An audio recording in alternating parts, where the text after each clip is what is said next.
कहते हैं दाऊद जिंदा है। झूठ बोल रहे हैं सब मुझसे। पार्ला साहिबा, ऐसी कोई बात नहीं है। मैं आपको कितनी बार बता चुकी हूँ, दाऊद साहब हॉस्पिटल में ही हैं। जिंदा है वो। क्यों बोलते हैं मुझसे बार बार? मैं भी नहीं मानती, चाहे जितना बोले।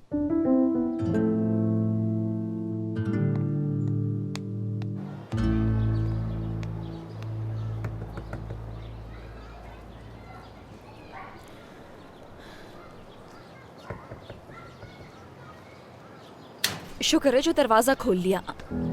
ऐसे क्यों कर रहे हो? क्या अंदर आने नहीं दोगे मुझे? किस हक से पूछ रही हो अनम?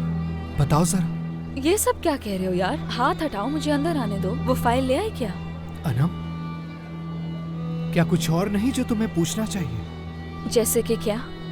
जैसे कि मैं बताता हूँ कि जब तुम मुझे वहाँ पे अकेला छोड़कर भाग गई तो मैं वहाँ से कैसे निकला। यासिर, मुझे लगा तुम हमेशा की तरह कोई रास्ता निकाल लोगे। बहुत खूब, अब तुम भी कोई ना कोई रास्ता निकाल लो। ये क्या यासिर, अब मुझे अंदर आने नहीं दोगे क्या? जानती हो मैंने क्या महसूस किया अनम, जब मैंने तुमसे कहा था कि मैं तुमसे बहुत मोहब्बत करता हूँ, मुझे एहसास हुआ कि तुमने मेरी वो बात सुनी ही नहीं।